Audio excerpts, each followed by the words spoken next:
Uh, ya, assalamualaikum warahmatullahi wabarakatuh. Warahmatullahi wabarakatuh. Selamat siang, itu Ustaz Didik. Selamat siang. Oke. Sebelum memulai pelajaran hari ini, mari kita membaca doa terlebih dahulu dengan semoga apa yang kita pelajaran hari ini bisa mendapat ilmu dan juga mendapatkan keridhaan dari Allah Subhanahu wa taala. Betul. Oke, berdoa dimulai.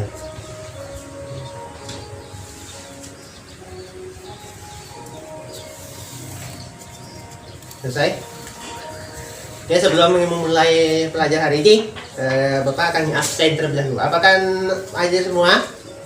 Jadi Alhamdulillah.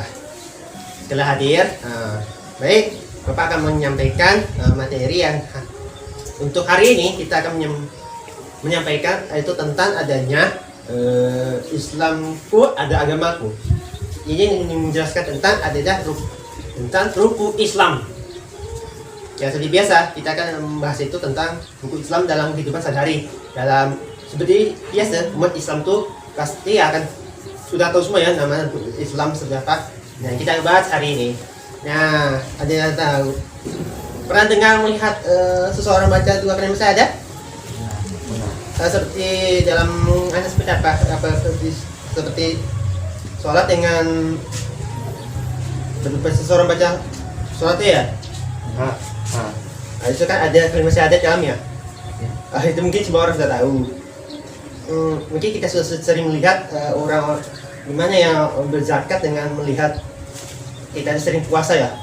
Nah, itu ya termasuk kita contoh dari Islam. Di hari ini kita menjelaskan tentang Islam. Baik, kita menyampaikan hari ini ya, yang perlu dibacakan siapa namanya? Fajar, silakan baca yang materi pertama tentang di bagian bawah. Nah, silakan. Kalimat syahadat adalah rukun Islam yang pertama. Yang nyaring biar jelas semuanya. Kalimat syahadat adalah rukun Islam yang pertama. Tanda seorang muslim yang baik pasti tahu ada dua kalimat terdiri dari kalimat tauhid dan kalimat rasul. Oke, seperti yang tahu itu kan ada dua kalimat itu seperti kalimat tauhid dan rasul. Nah, jadi kan ibaratnya itu sebagai syarat pertama sebagai umat Islam. Misalnya gini, biasanya melihat anak bayi lahir pasti udah luput dari namanya membaca dua kalimat syahadat sebagai persyaratan kita akan masuk Islam. Tapi ada dua hal yang harus dipahami lah mengenai mengapa kalimat syahadat itu perlu. Yang pertama itu yang mungkin saya sampai awal sebagai awal mula seseorang masuk Islam. Misalnya kan ada seorang anak bayi lahir, ada juga seorang mau mualaf. Nah, itu biasanya ada contoh gitu. Bahkan ada anak kecil pun yang masih kecil umur apa ya, saya dia itu umur 5 tahun kan, dia itu mau ngalap baru bisa mengucapkan kalimat syahadat. Nah, jadi kan ada dua syahadat itu si bacakan lagi yang si kalimat syahadat itu. Secara harfiah, syahadat artinya memberi kesaksian dan memberi pengakuan setelah mengikrarkan dua kalimat syahadat dan mengetahui makna yang terkandung di dalam keduanya dan segala konsekuensinya, manusia lantas dapat menerapkannya dalam kehidupan sehari-hari. Seperti itu ya. Ya, mungkin konsekuensinya mungkin gitu, kita harus setelah mengucapkan kalimat syahadat tersebut, maka otomatis seseorang tersebut sudah kategori sudah masuk ke dalam agama Islam. Jadi orang tersebut harus gimana ya, mengamalkan, mengikuti apa yang ajaran dalam agama Islam setelah mengucapkan dua kalimat syahadat. Mungkin saya akan bacakan contohnya ini syahadat seperti asyhadu an la ilaha illallah wa asyhadu anna Muhammad Rasulullah. Itu merupakan dua kalimat tersebut. Jadi kan kalimat yang pertama dia tahu kalimat tauhid itu mengetentangkan tentang keesaan Allah. Jadi kan untuk kalimat pertama itu dia mengandung makna yang cukup mendalam. Jadi kan kita harus memahami tentang adanya bahwa Allah SWT adalah Tuhan yang Maha Satu, Maha Esa, dan bukan Tuhan yang sebenarnya. Dia segalanya menciptakan alam, dan kita seperti kita lihat sekarang ini, seperti manusia, hewan, tumbuhan dan sebagainya, itu Allah ciptakan. Kalau mengucapkannya yang kedua adalah itu kalimat Rasul yang kita tahu ya, meyakini bahwa Nabi Muhammad SAW adalah utusan Allah SWT atau Rasul terakhir. Oke ya, mungkin yang sudah tahu sudah sampai sini tentang kalimat syahadat. Nah, jadi kan sudah jelas ya. Oke, selanjutnya masuk ke dalam namanya rukun Islam yang kedua, yaitu sholat lima waktu. Jadi Pak Is, saya akan baca dulu yang tahu aja lah tentang sholat lima waktu.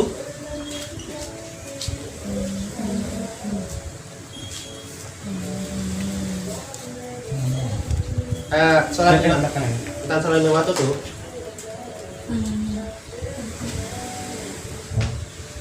Silakan baca. Ada. Sholat asyar 4 Bukan rakaat. yang sholat lima waktu ya, Oh, ini mau. tentang sholatnya.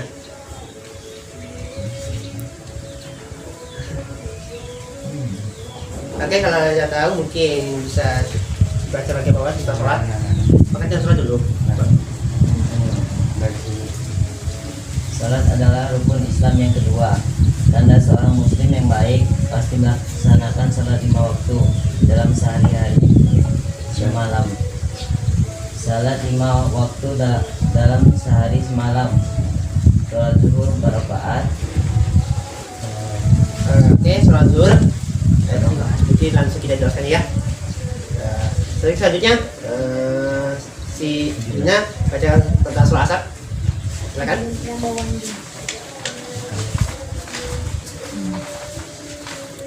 Salat asar 4 rakaat adalah salah satu salat wajib dari salat 5 waktu yang dilakukan setelah panjang bayangan suatu benda sama dengan tinggi benda tersebut sama menjelang matahari terbenam.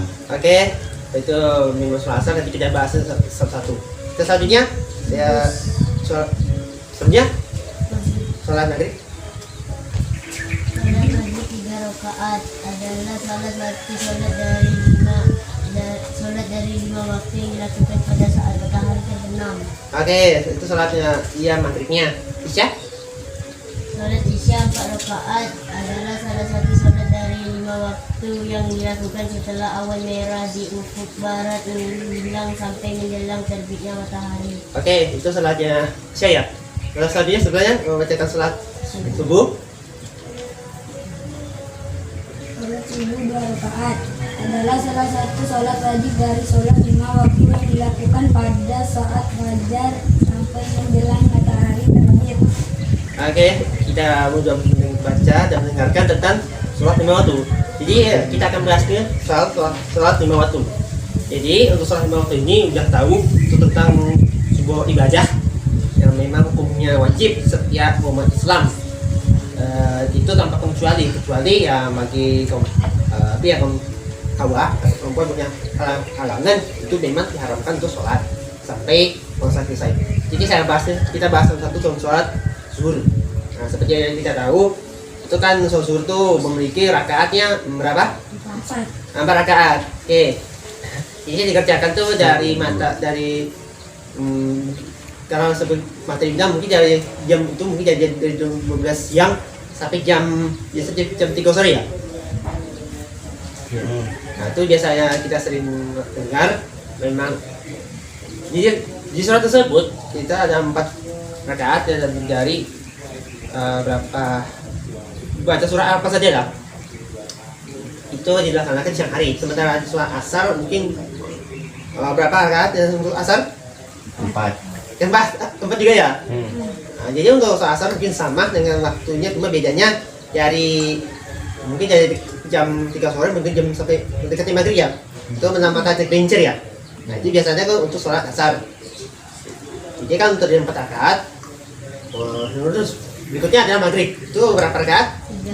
3 rakaat. Mungkin sudah sering dengar, sudah sering tahu ya. Rakaat maghrib itu mungkin yang dari mengerjakan dari setelah terbenam matahari sampai mendekati waktu malam ya. Mungkin dia seringnya pergi ke masjid atau sebagainya waktu maghrib bisa melihat langit-langit kan dari sini, dari matahari kayak mau tenggelam tuh, itu mendekati malam. Nah, itu bisa itu sholat maghrib. Anda mungkin jam sekarang antara jam setengah 6 sampai jam 6:30-7 ya. Kalau lihat di jam sekarang ya. Kayak waktu Isya ada berapa rakaat? 4. Oke, ada 4. Jadi waktu rakaat Isya itu mungkin setelah dari malam itu waktunya panjang sampai kita sedang mendekati waktu subuh. Atau kalau seseorang mungkin kalau tidur mungkin itu sebatas waktu sholat Isya. Jadi kan dari 4 rakaat tersebut.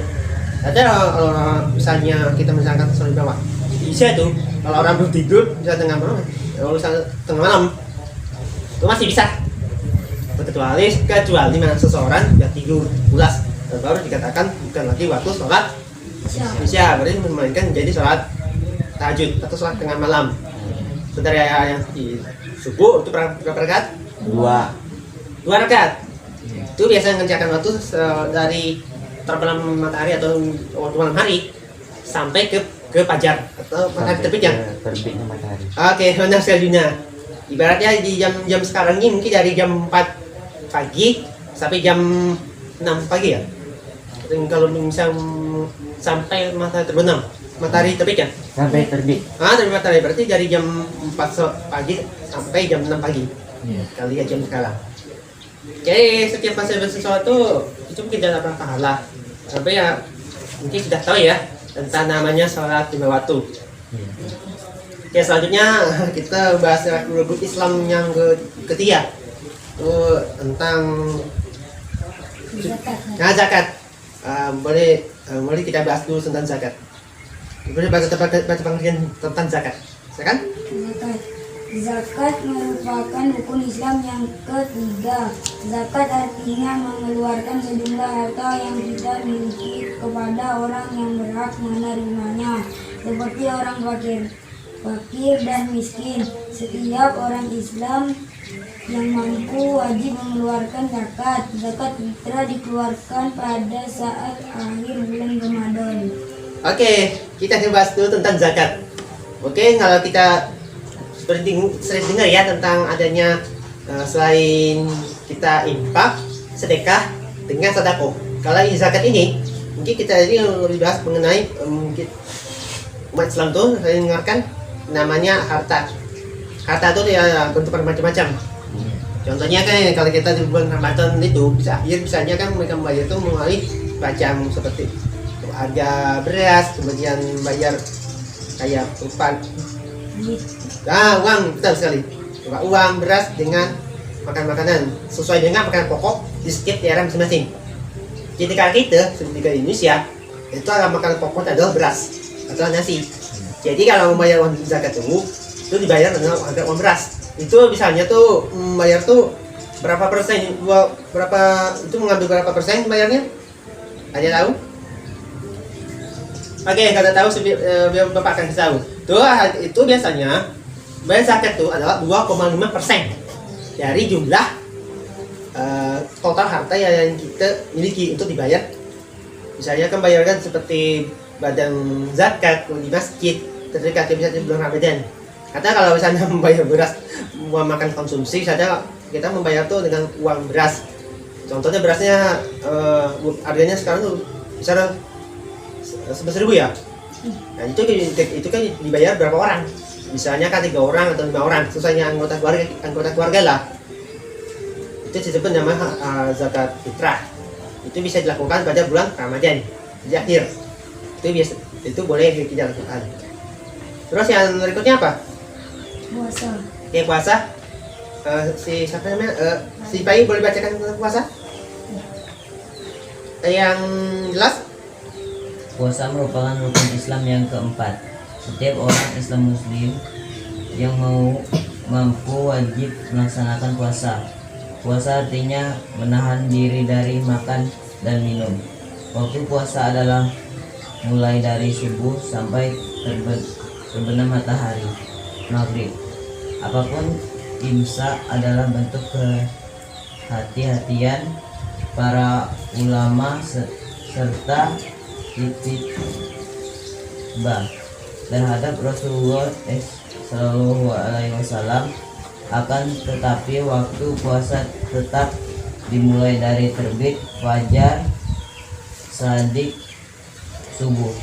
Puasa yang dilaksanakan di bulan Ramadan hukumnya wajib.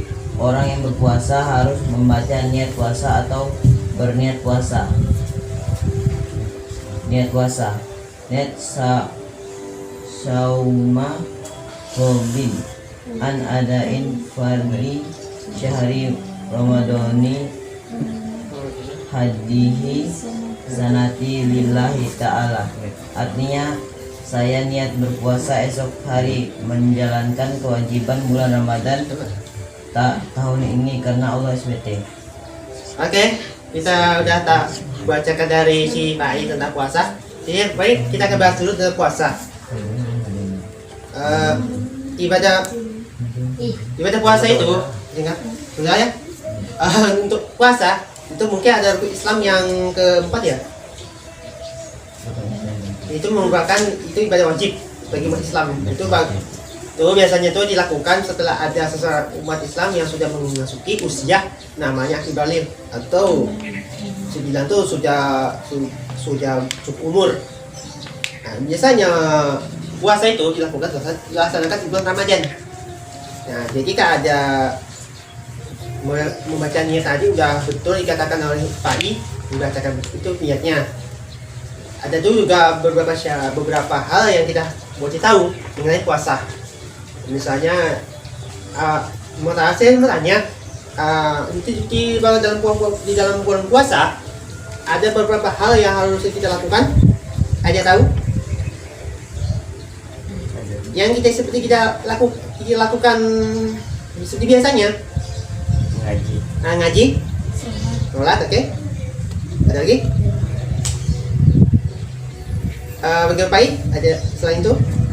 Apa hal bisa kita lakukan di bulan puasa? Sedekah. Oke, sedekah, bagus. Ada lagi? Yang lebih tepat itu adalah memperbanyak namanya amal perbuatan soleh. Karena di bulan puasa itu kita sebagai umat Islam itu diwajibkan untuk memperbanyak namanya amal kebaikan dan amal soleh.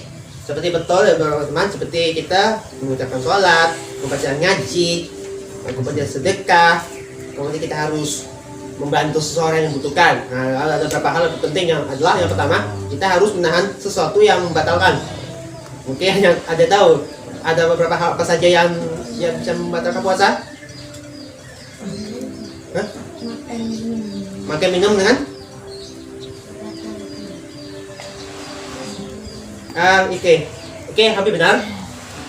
Kita bahas ini dulu. Jadi yang pertama adalah itu membatalkan puasa dengan sengaja.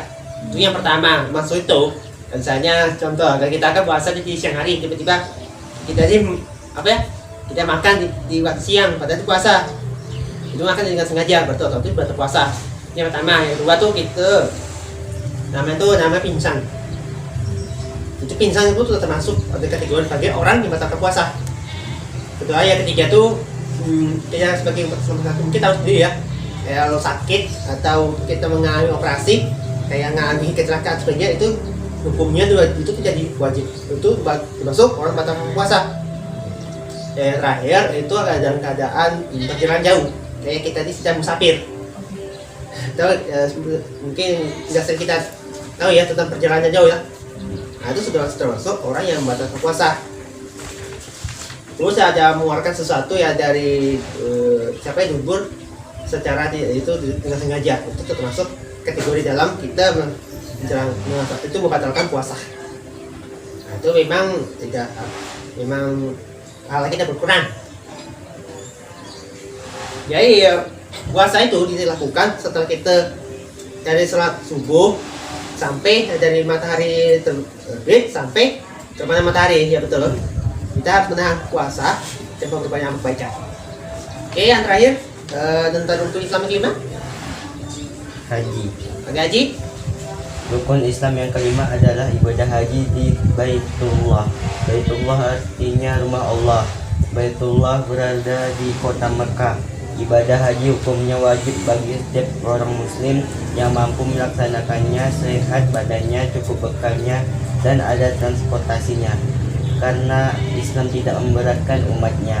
Oleh karena itu bagi yang belum mampu haji tidak wajib melaksanakannya. Oke, bagus sekali kita bacanya. Jadi ibadah haji itu merupakan Islam yang kelima, di mana setiap umat Islam yang bagi yang mampu, artinya tuh mampu itu secara ke ekonomi dengan secara mampu secara fisik dan kesehatan. Itu yang dimaksud kategori sebagai orang yang mampu berhaji. Jadi kita berhaji, kita akan mengunjungi namanya tuh Ka'bah atau yang kita bisa dengar tuh ke Mekah. Nah, itu ada kita harus tahu mengetahui ada beberapa hal yang kita tahu. Mungkin Bapak akan menyampaikan sedikit gambaran lah. Misalnya kita berhaji ya mungkin yang kita harus mengadakan kayak wukuf ya. Nah, kayak wukuf kan mungkin kita harus duduk di Padang Arafah itu sampai 2 hari ya saya gambarnya. Yang kedua kita suruh tuh ngiling namanya Ka'bah. Bisa ngiling Ka'bah itu sampai 7 kali. Biasanya gitu. Jadi bisa umat Islam haji. Dulu saya berarti kita lari kecil ya. Ya lari kecil sa'i namanya sa'i ya, betul sekali. Sa'i. Kita lari kecil start dari mana? Dari bukit. Dari bukit Safa hingga ke bukit Mau ya. Itu ya harus lari kecil di kedua bukit tersebut. Terus yang berikutnya itu kita akan masuki namanya, biasanya di prosesi haji itu putaran disebut apa namanya, yang biasa setelah sa'i itu namanya tawaf ya. Nah itu nama tawaf. Kita harus berkeliling Ka'bah sampai ada orang-orang mengganti kain di Ka'bah tuh namanya kain kiswah. Kita akan melaksanakan namanya tawaf. Setelah tawaf itu hari berikutnya akan masuki namanya prosesi namanya lemparan jumroh. Di situ jumroh ada 3 di sana. Ada jumroh uswah, di sana ada 3 tuh salah. Kita suruh melempar ngambil batu kerikil tuh itu sebanyak 7. Jadi lemparan ketika jumroh. Anda tahu nggak apa maksud dari lemparan jumroh itu? Ya betul. Ada lagi selain lemparan setan? Oke, mungkin benar. Jadi lemparan jumroh tuh memang tujuan untuk mengusir namanya setan atau iblis dari kehidupan kita. Saya itu sebagai namanya kita sebagai penebus dosa-dosa yang kita lakukan dari tahun-tahun sebelumnya tuh, atau yang lakukan di masa yang lalu. Ketika kita lempar jumroh tuh, maka dosa-dosa kita ini akan terangkat dan ampuni oleh Allah SWT. Yang terakhir baru akan prosesi selesai. Jadi kan ibaratnya ibadah haji ini mungkin itu sudah kita pernah di sekolah kita kan namanya latihan simulasi haji kan. Nah itu udah sering kita lakukan. Oke, berarti ya udah selesai. Jadi kan hanya minta 1 orang saja untuk menyimpulkan sedikit tentang apa yang mata pelajaran yang kita sampaikan hari ini. Kita simpulkan yang menurut pandangan sudah jadi lah. Oke, Bapak silakan menyampaikan kesimpulannya dari mata pelajaran yang kita hari ini. Ya menurut Pak aja lah yang Pak tahu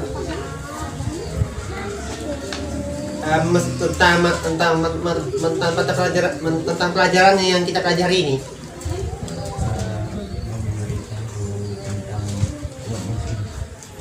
Ya oke lah lagi.